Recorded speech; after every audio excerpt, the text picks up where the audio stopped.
Company ने मुझे client के साथ डील करने के लिए मनाली भेजा था। वो सर्दियों का मौसम था, पूरा दिन वर्कलोड की वजह से सफर रात को करना पड़ा और दूसरे दिन सुबह मुझे कंपनी की ओर से मनाली के क्लाइंट को प्रेजेंटेशन देना था। मनाली जाते वक्त रात को बीच रास्ते में मेरी कार बंद पड़ गई, पर किस्मत से एक गराज वहां से कुछ ही दूर था। बड़ी मुश्किल से मैं गाड़ी को धक्का लगते हुए वनहा तक ले गया। मैकेनिक ने बताया कि गाड़ी सुबह तक ठीक हो सकती है। फिर दिमाग पे ज्यादा जोर न देते हुए मैं नजदीक के गांव की ओर होटल ढूंढने निकला। गांव की ओर चलते चलते पीछे से एक मासूम और कोमल आवाज आई, अरे ओ साहब जी, आप रेस्ट हाउस की तलाश कर रहे हो क्या? मैं पीछे मुड़ा और देखा तो वो एक 13 या 14 साल की मासूम बच्ची थी। मैंने कहा, हाँ क्या तुम जानती हो? उसने कहा, हाँ आइए आपको वहां ले चलती हूँ। मैं और मेरे पिताजी ही उस रेस्ट हाउस की देखरेख करते हैं। फिर वो लड़की और मैं बात करते हुए रेस्ट हाउस की ओर निकले। बच्ची ने अपना नाम प्रीति बताया। मैंने उससे पूछा, तुम्हें डर नहीं लगता? इतनी रात को तुम बाहर घूम रही हो?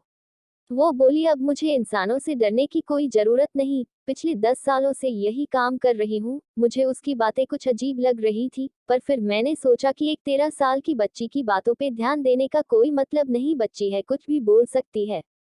आधा घंटा पैदल चलने के बाद हम रेस्ट हाउस पहुंचे। वो गांव से काफी दूर था। वहां पहुंचने के बाद प्रीति ने मुझे बताया कि उसके पिताजी काम से बाहर गए हैं और शाम तक आने वाले थे, पर मौसम अचानक खराब होने से वह शहर में ही फंस गए हैं, सुबह तक लौट आएंगे।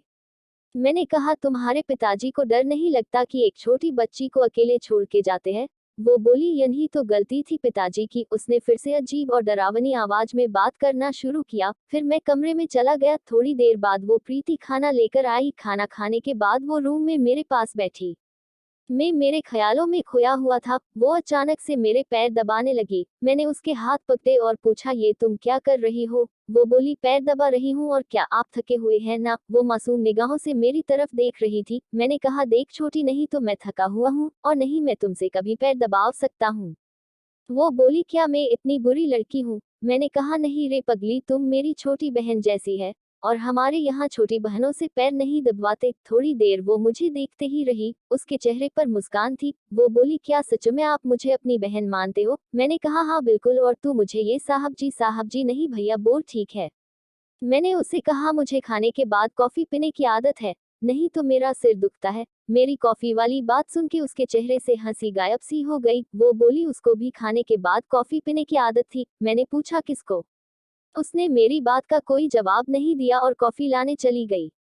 थोड़ी ही देर में वो कॉफी लेकर आई। मैंने कॉफी पीते हुए फिर से पूछा, तुम कुछ बोल रही थी? उसको भी कॉफी की आदत थी। वो बोली, जाने दो भैया, आप दुखी हो जाओगे। मैंने कहा, अब बोल भी दे छोटी, अगर हम अपना डेट किसी के साथ बांटते हैं तो अच्छा महसूस होता है।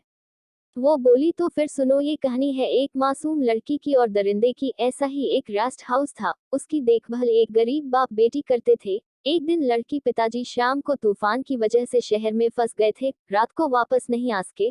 पर उसी रात रेस्ट हाउस में एक बड़ा सरकारी अफसर मेहमान आया हुआ था। रात में खाने के बाद उस लड़की ने उसे कॉफी पिलाई थी। वो मेहमान उसकी पिताजी की उम्र का था। उसने लड़की को कमरे में ही रुकने के लिए कहा। उस लड़की को भी अकेले डर लग रहा था, इसलिए वो वहीं रुक गई। उस अफसर ने उसे पैर दबाने के लिए कहा। उसके बाद उस हैवान ने उस मासूम सी बच्ची के साथ वो किया जिससे उस लड़की की जिंदगी बर्बाद हो गई। उस हादसे के बाद उस मासूम ने तालाब में कूदकर आत्महत्या कर ली। ये सब देखकर उसका बाप अधमार हो गया, क्योंकि 2 महीने पहले ही उसने अपनी बीवी को खोया था और अब 13 साल की बेटी। ये हादसा सुनते वक्त प्रीति काफी भावुक हो गई थी। वो बोली, भैया अगर ऐसा मेरे साथ हुआ तो तुम क्या करोगे? क्या मेरा बदला लोगे? मैंने पूछा, क्यों नहीं हो सकता? वो बोली, बस है कोई कारण। मैंने कहा, भगवान न करे तेरे साथ अगर ऐसा कुछ हुआ तो मुझे वादा कर कि तू कभी गलत कदम नहीं उठाएगी।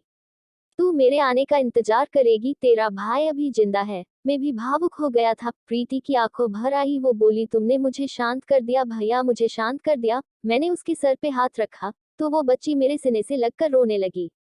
मैंने कहा, अरे पगली तू रो मत, मैं सुबह तेरे पिताजी से बात करूंगा, फिर सब ठीक हो जाएगा।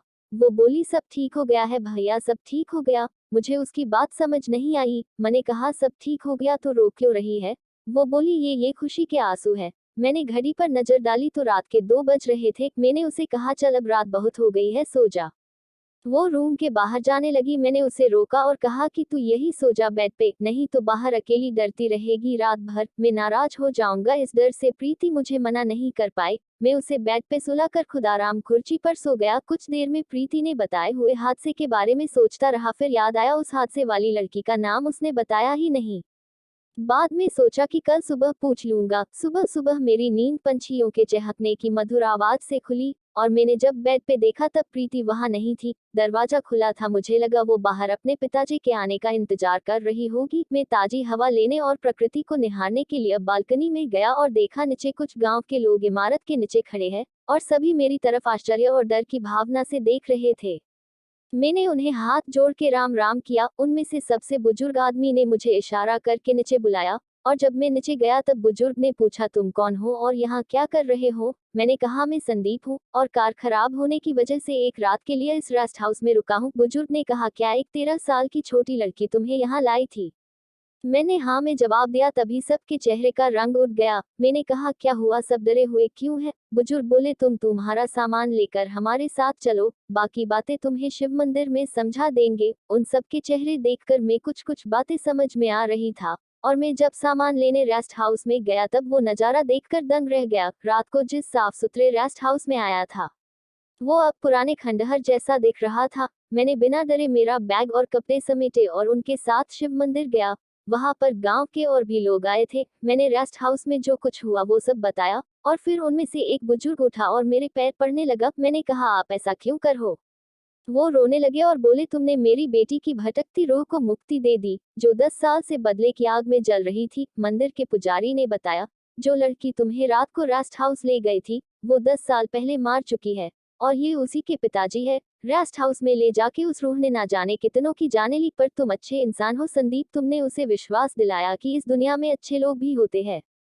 आज उसकी आत्मा को मुक्ति मिल गई है। मैंने सवाल किया, आपको कैसे पता चला कि मैं रेस्ट हाउस में ठहरा हूँ? रेस्ट हाउस तो गांव से काफी दूर है। उन्होंने मंदिर के तालाब की ओर इशारा करते हुए कहा, प्रीति ने उस तालाब में कूद के आत्महत्या की थी। 10 सालों से तालाब में कोई कमल का फूल नहीं खिला। कलियां तो दिखती थी पर कभी फूल नहीं खिला और हर उस आदमी की लाश उसी तालाब में सुबह हम निकलते थे जिसकी नीयत उस 13 साल की लड़की पर खराब होती थी। और आज वही तालाब 10 सालों के बाद कमल के फूलों से भर गया है। इस तरह से सुबह की पहली आरती लेके मैंने गांव वालों को राम राम कह के मैं अपनी गाड़ी लेकर मैं मनाली चला गया।